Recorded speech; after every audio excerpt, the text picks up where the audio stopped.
here today. I want to thank the organizers of this convening, this very important conference on nonviolent resistance, high-tech totalitarianism, and the future of China. And I also, of course, want to thank all of you for coming on this cold Saturday morning. This morning, I will talk about democracy and nonviolent resistance. You all are going to spend much of this conference talking about China and high-tech totalitarianism, and I want to provide some context on these two other related topics to help frame the discussion. I will speak about a few things. First, I want to share some historical perspective on democracy and autocracy in the world. Then I want to talk about the relationship of nonviolent resistance to democratic change. And then finally, I want to offer some thoughts about the moment we're currently in and share ideas about how nonviolent resistance can be made more effective. So leading off, we live in a time, obviously, of democratic pessimism. And I think it's helpful sometimes to step out of the present and to try to see the current moment in a broader historical perspective. So let's talk about past trends. Political scientists have noted that democracy and autocracy tend to advance and retreat globally in waves. So for example, the first democratic wave was long and slow, spanning nearly 100 years, from 1828 to about 1926. It reflected a growing recognition that democracy was a viable political alternative to monarchy, and it drew inspiration from ideas that were advanced in the American and French revolutions. During this time, I note that China as well ended its monarchy in 1912 during the first wave, considering the revolutionary spirit of the time, although this did not result in a democratic transition. However, as the global democratic wave continued decade after decade in numerous countries, it came to be seen as an inevitable and irresistible force. The wave culminated in the 1920s with the collapse of European empires following World War I. Democratic nations performed well militarily against autocratic ones, and emerging new states such as Lithuania, Estonia, Ukraine, Finland, Poland, Czechoslovakia, Yugoslavia, Romania, and others wanted to legitimize themselves as sovereign nations, and they adopted democratic constitutions. Countries like Argentina, Colombia, Uruguay, Japan, and New Zealand also moved towards democracy during this time period. Harvard political scientist Samuel Huntington assessed that this democratic wave brought into being about 30 governments that had, quote, established at least minimal national democratic institutions worldwide. Now, as an aside, if we were to take those governments and look at them now, many of them would not pass the democracy test. They were democratic relative to the time, which was the early 20th century. So the first wave was very powerful, but surprisingly, shortly after it culminated, after World War I, it unexpectedly came to an end and began to recede by 1926. The aftermath of World War I brought extremist political movements from the right and the left that destabilized many newly established democracies. This marked the beginning of an autocratic wave, or a reverse democratic wave, which lasted until 1945, during which many of these new democracies that emerged in Europe and elsewhere were overtaken by fascism or communism. For example, Italian democracy was seized by Mussolini in 1922. Governments in Poland, Lithuania, Latvia, and Estonia fell to coup d'etat. Portugal, Brazil, Argentina, Greece, Spain, and Uruguay all became autocratic. Then, of course, there was the rise of Nazi Germany and Imperial Japan and their invasions of other countries. We can imagine the despair that people felt in the late 1930s and early 1940s, right? It probably looked to everyone like democracy was a limited experiment that failed and would not rise again. And after all, by 1945, all that was left standing were only 12 relatively democratic governments in the entire world. So we moved at the end of the first democratic wave from 30 democratic governments down to 12 by 1945. However, as we all know, there was a second democratic wave, right? The military defeat of fascist regimes marked an ascent of democratic institutions and values and led to campaigns of decolonization in numerous countries in Asia, Latin America, and Africa. So people across the world rebelled against colonial rulers and declared independence, demanding the same democratic liberties that the Allies had championed in World War II. Again, in keeping with the revolutionary spirit of the time, China also had a revolution during this time period. But again, it did not result in democracy. Nonetheless, at the high point of the second democratic wave, there were approximately 50 democratic governments worldwide. But this trend turned in 1962 as Cold War politics continued to establish themselves, and it ushered in a 12-year wave of autocracy, during which a number of democracies and newly independent states slid towards authoritarianism. Military coups were also devastating at this time, derailing dozens of democracies in places like Brazil, Bolivia, Argentina, Ecuador, Chile, Uruguay, Greece, Turkey, and Nigeria. And autocracy spread as well to South Korea, Indonesia, Pakistan, and Taiwan. In 1974, by 1974, the number of nominal democracies had decreased from approximately 50 to approximately 30, and democracy's global prospects looked very dim. As democracy scholar Larry Diamond commented, this was, quote, a grim time for freedom in the world. 1 year earlier, a coup had ended the Allende government in Chile. 6 years earlier, efforts to advance freedom in Czechoslovakia had been crushed by Soviet tanks.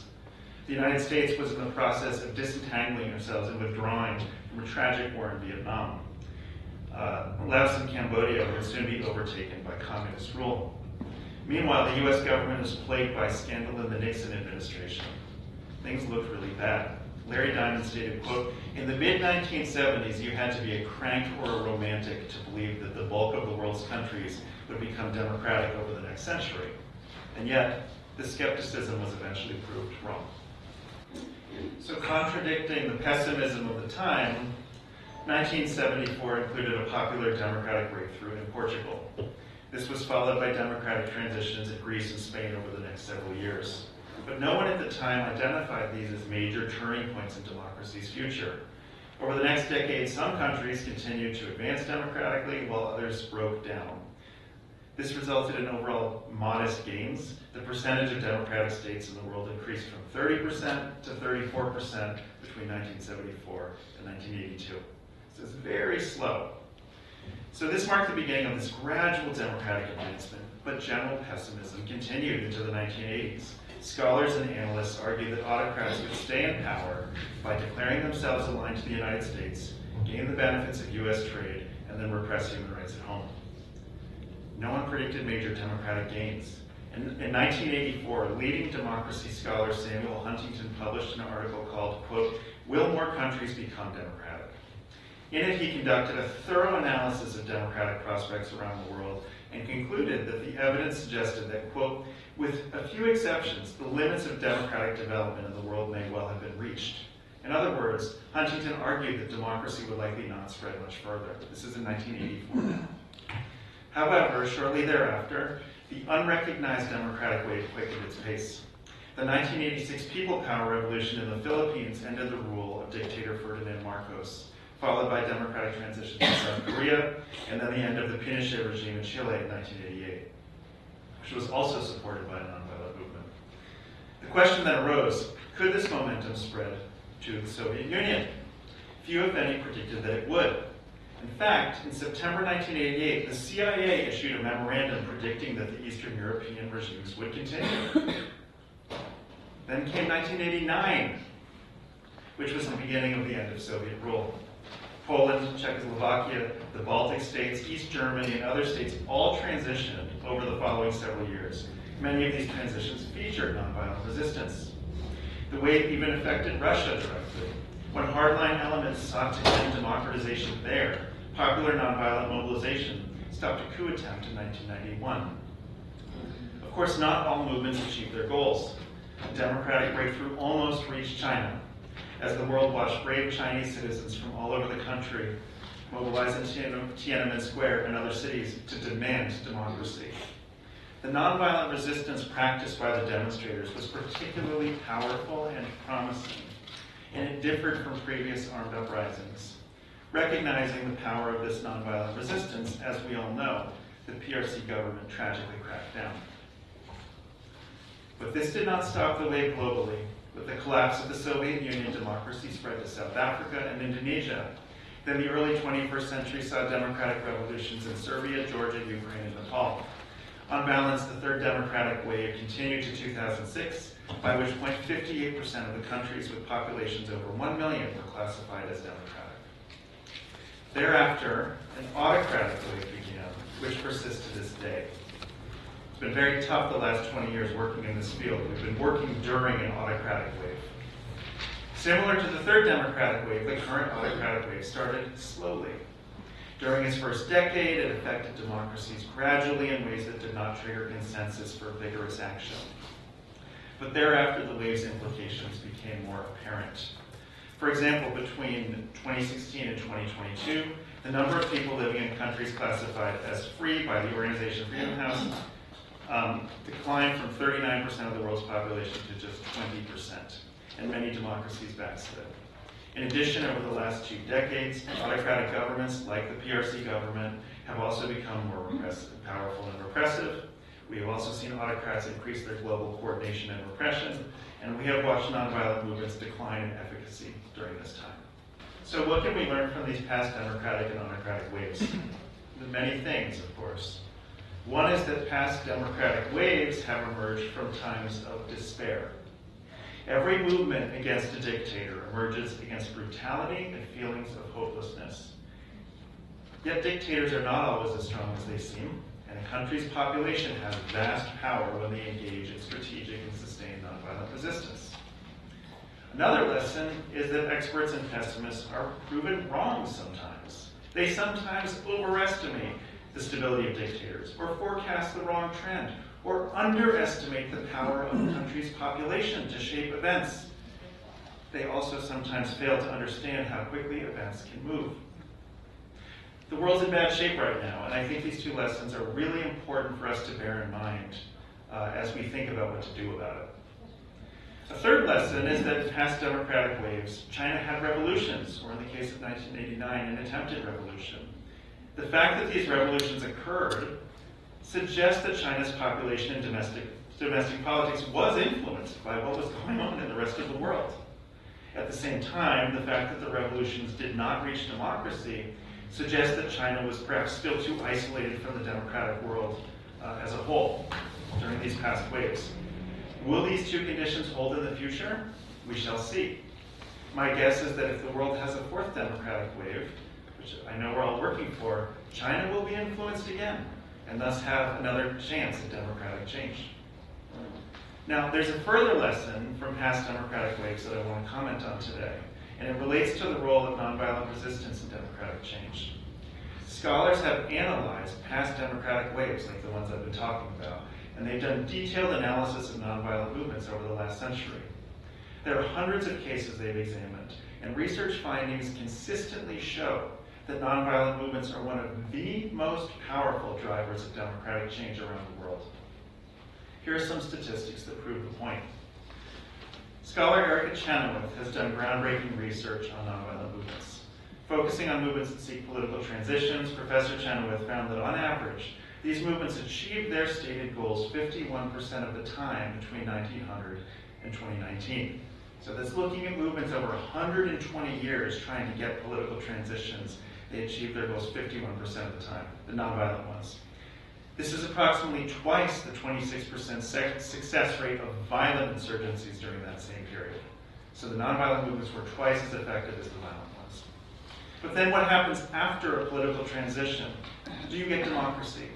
Research also finds that the likelihood of democracy is far higher when a transition is driven by nonviolent resistance. For example, between 1900 and 2006, 57% of successful nonviolent resistance movements resulted in democratic outcomes 5 years later, right? In contrast, when a violent insurgency achieved a political transition, it resulted in democracy just about 6% of the time. So you have a difference in democratic outcomes that's about 10 to 1 in terms of what gets you after a political transition to democracy. Furthermore, even when a nonviolent resistance movement fails to achieve its stated goals, the movement rises and it's defeated. Interestingly, there's still a 35% chance of a democratic outcome 5 years later. What this points to is that there's something in the act of people organizing, mobilizing, fighting nonviolently that starts to plant the seeds of democracy anyway. Even if a movement fails, those seeds can continue to grow. Higher democratic stability is also a legacy of many nonviolent movements. For example, research finds that when a nonviolent movement leads to a democratic government, the median lifespan of that government is 47 years. In contrast, when a democratic government results from a violent insurgency, that government tends to last approximately 5 years. And when a democratic government results from a top-down transition, a transition that has no movement but maybe is like elites negotiating, that government tends to last for about 9 years. You need the bottom-up pressure. Nonviolent resistance also works more quickly than violent insurgency, with the average nonviolent movement lasting approximately 3 years, and the average violent insurgency lasting 9 years. Sometimes people think using violence will speed things up. The research shows violence actually slows things down. So these are just some of the key findings on this topic. There are many more. And to me, they indicate very clearly that any plan to achieve democracy must consider the critical role of nonviolent resistance by populations. These populations are overlooked far too often, but they are one of the greatest sources of power. This is why I think this conference is so important, because you recognize the power of ordinary people to drive change. Great. So this brings me to the final part of my remarks, I promise, which focuses on how we can make nonviolent resistance more effective. So in this current moment, autocrats are powerful and collaborating worldwide. One thing they have in common is that they're all terrified of the populations that they abuse and exploit. And they're terrified of nonviolent resistance.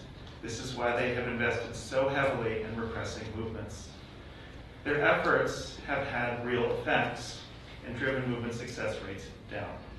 For example, in the 1990s, the average nonviolent movement seeking a political transition had a success rate of about 64%.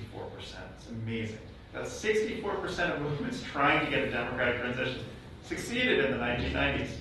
That success rate dropped to just 34% in the last decade, 2010 to 2019. So we need to push back. How best to do so? Here are a few thoughts. First, research tells us that training and education for activists matters. Sharing information about how to organize movements, strategically plan, choose tactics, and manage other aspects of nonviolent resistance is incredibly important. Training is one of the most impactful ways that movements can be supported, and movements that receive training tend to mobilize more people, they're more likely to remain nonviolent, and they're more likely to get defections from security forces when they mobilize. Well-trained movements also tend to suffer lower fatalities than untrained movements. So if you want to win, it's critical to build infrastructure to support education and training on a regular basis for your movement. But as you think about training, it's important to remember that training is not just a short-term engagement. It's not just a 3-day or a 5-day workshop, okay, now you're done. Being an activist is one of the hardest and most important jobs in the world. Nearly every other vocation, whether a doctor, engineer, lawyer, or soldier, goes through a structured process of learning, receives mentorship, and has an entire field dedicated to support them. We need to think about doing this for activists around the world as well. The second point is that investing in research is also very important, and it complements training perfectly. Training can help people figure out what to do and how to push. Research can help you figure out where to push and when to push. For example, one of the themes of this topic, of this conference, high-tech totalitarianism. You know, I know that digital authoritarians, that it's a huge challenge, but somewhere there are still humans. There are network managers, software engineers, importers, and exporters who maintain that system, right? So what are the pillars holding up dictatorship? Where are they strong, where are they weak? How do they function? What are their internal tensions? These are all critically important to examine. When we understand each of these pillars, from digital authoritarianism and the others, we can sometimes find new opportunities to exert pressure. This is where the research comes in. The third point is that in supporting nonviolent resistance is to invest in women's leadership. Research suggests that higher women's participation in movements can boost movement success rates. Movements that have more gender-inclusive ideologies and that include women's organizations are also correlated with higher movement success rates. Women's participation can also sometimes increase the probability of the movement getting security force defections. Labor organizing can also really help movements. Even if laborers are organizing only based on local grievances, they're not demanding human rights and democracy, they're just demanding better wages and working conditions. They're building their activist muscle. They're building their skills. Their ability to build and exercise their power can be very important in any pro-democracy or human rights struggle. It's important to support them. Fifth, media coverage matters. It is always a good investment to figure out how to better reach internal and external audiences through media, and to develop your own media outlets as well as possible. And sixth, and this is my last point, it's important to push democratic governments to stand together and support movements. Autocrats around the world are united in trying to fight democracy. Democracies similarly need to get together and unite and fight autocracy. What could this look like? There are many ideas, but here are just a couple examples. As you know, the PRC government has been very effective at using economic pressure to change the behavior of democratic governments. But what if democratic nations created a mutual defense agreement, like an economic version of NATO, where they will support each other if any of them is subject to economic coercion by the PRC or other autocrats? And what if democracies also work together much more systematically than they currently are to design and implement targeted sanctions against human rights abusers? Right? They do it, but are they doing it together? And the answer is not as much as they should. These are just a couple sort of ideas of sort of some of the many things that democracies could do to better position themselves to both play defense and play offense and be allies in the fight for a more democratic future in the world. So in closing, I want to thank you for your time this morning, for your courage, for your dedication. Your work is critically important. Do not forget your own power. In a world that is struggling for democracy, it is people like you who turn the tide. Thank you.